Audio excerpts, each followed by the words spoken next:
Sabe uma coisa que no mínimo, muito paradoxal? O que seria? Então, se a gente decide montar uma estante na sala, sabe, daquelas com um design um pouco mais complexo, Uhum, aquelas que vêm cheias de peças soltas. isso. A gente tem a garantia de que existe um manual universal na caixa, um livreto com o passo a passo, né?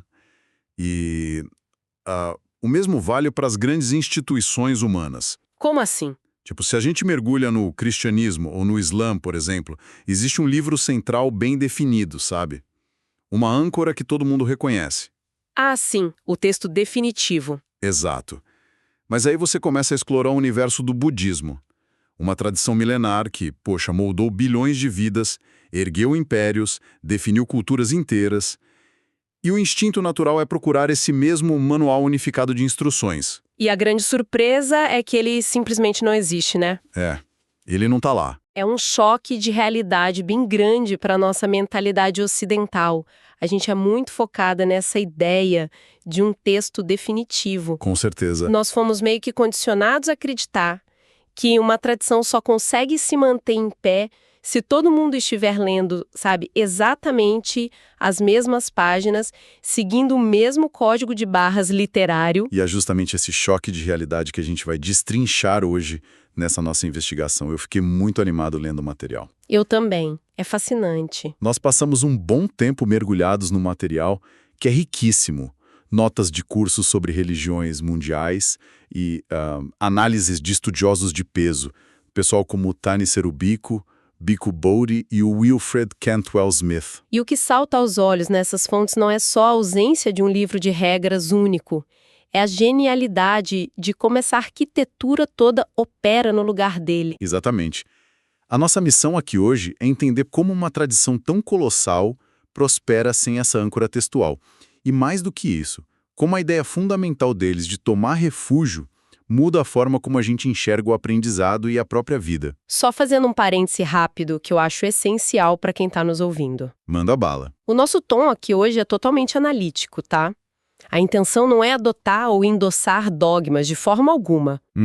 Claro. A ideia é destrinchar essas ideias originais, para entender como essas filosofias operam culturalmente e historicamente. Uma visão bem imparcial mesmo. Perfeito. Muito bem lembrado. Então, para começar a entender o budismo, a gente precisa saber primeiro como se entra nele, né? Certo, vamos desvendar isso. O que é esse portão de entrada? As fontes falam muito sobre o conceito da tríplice joia. E, bom, não estamos falando de joias literais aqui. Joias de usar, é? Isso. Não é nada disso, são 3 pilares.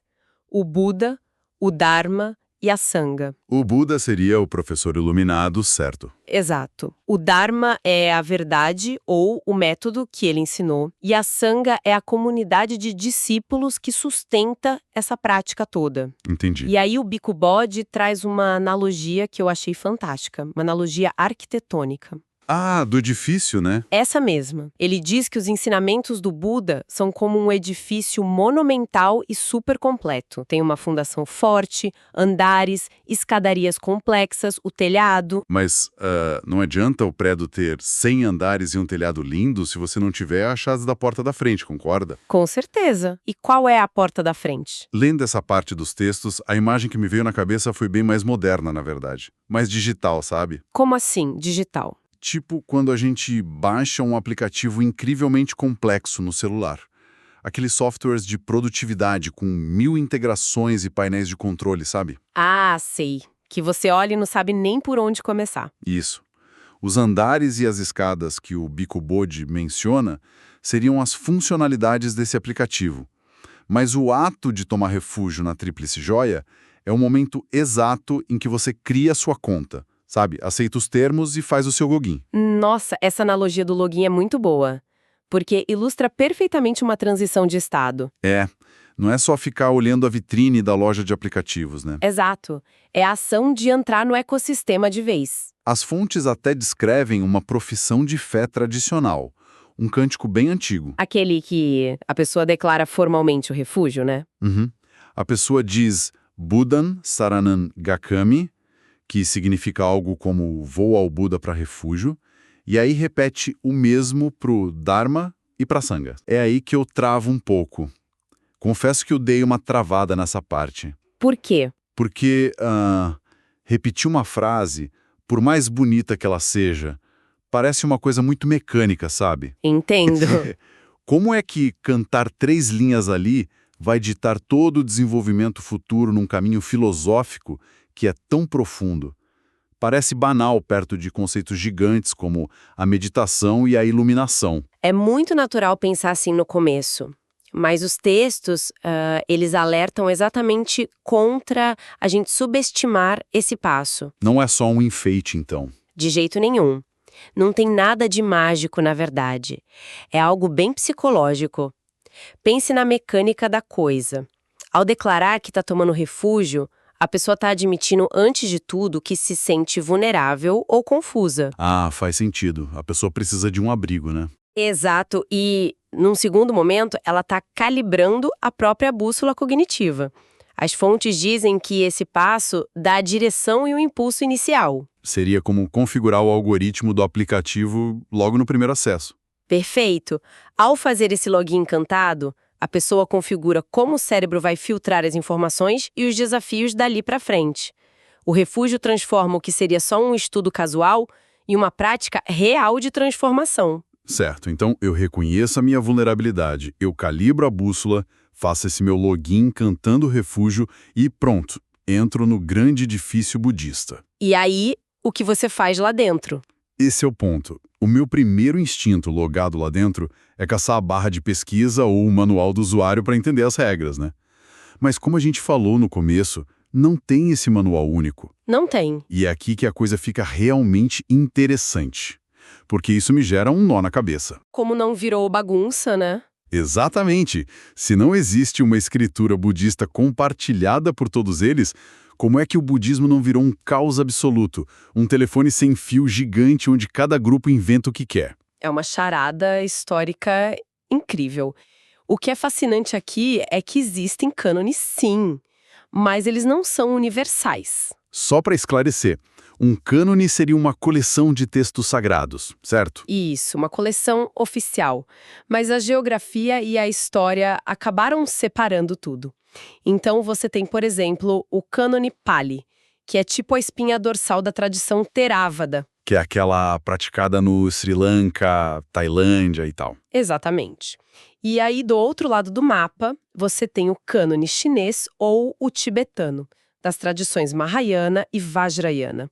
E olha, eles são imensos, têm milhares de textos e divergem muito do cânone Pali. Quer dizer, eles não dividem o mesmo livro mesmo? Não dividem. É uma diversidade textual que, sinceramente, em qualquer outra instituição causaria rupturas enormes. Então a coesão deles não vem da tinta no papel. A cola que segura o budismo inteiro tem que ser outra coisa. E é outra coisa.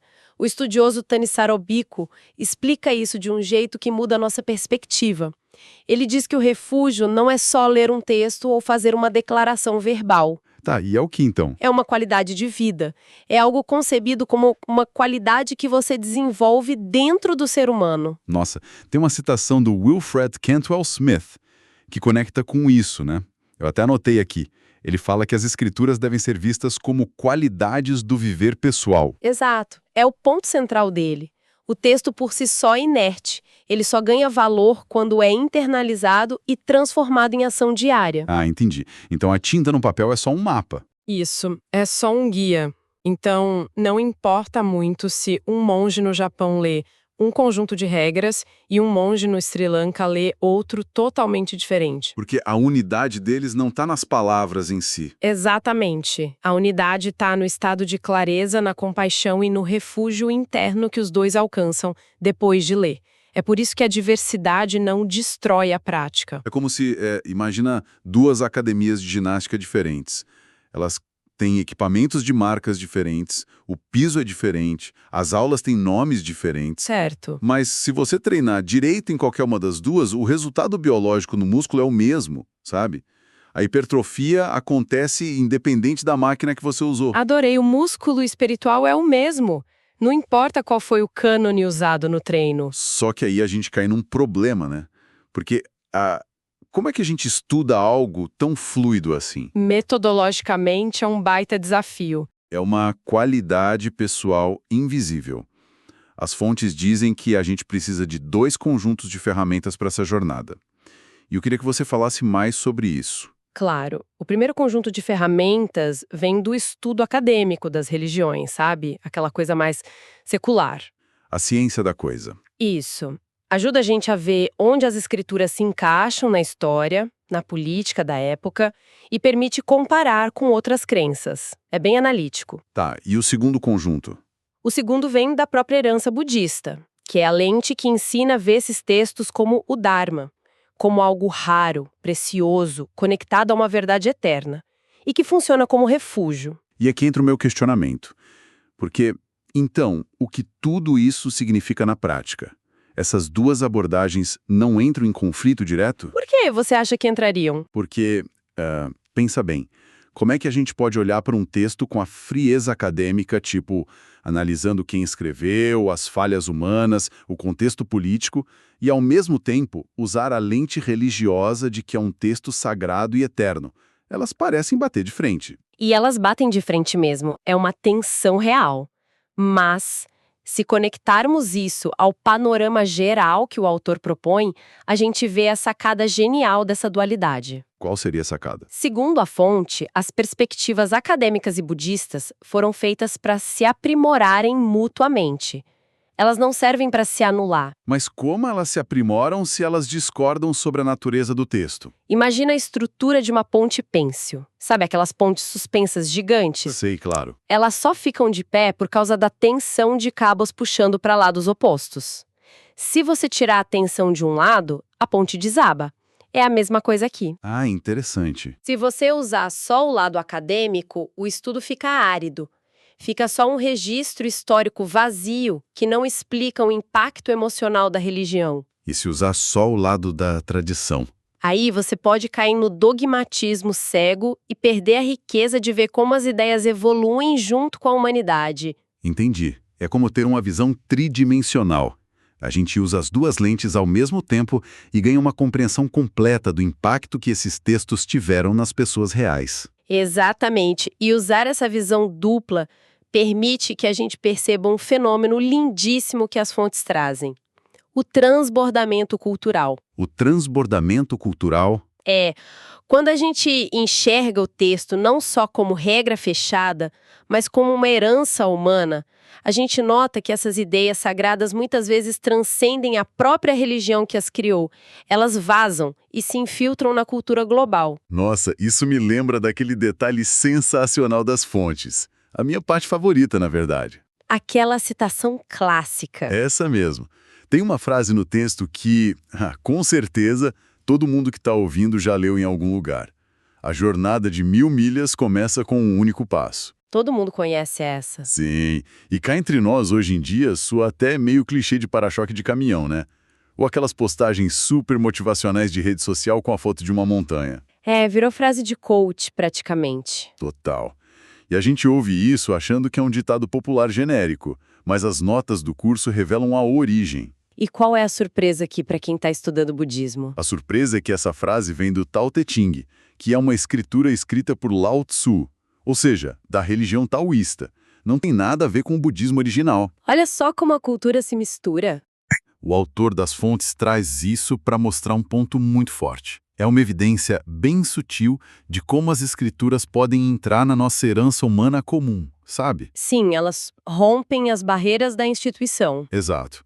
Os taoístas continuam lá valorizando o texto de forma religiosa e profunda, mas esses fragmentos de sabedoria meio que viram código aberto. Eles se espalham pelo mundo e servem de refúgio para qualquer um que está começando um projeto difícil. É a sabedoria perdendo a exclusividade e ganhando utilidade universal, né? É lindo pensar que alguém num escritório no meio de São Paulo pode achar refúgio numa frase taoísta sem nem saber. E isso meio que amarra os dois propósitos principais dessa nossa jornada toda hoje, não acha? Com certeza. Quer fazer uma recapitulação? Bora. O primeiro propósito que as fontes estabeleceram lá no começo era o de aprender.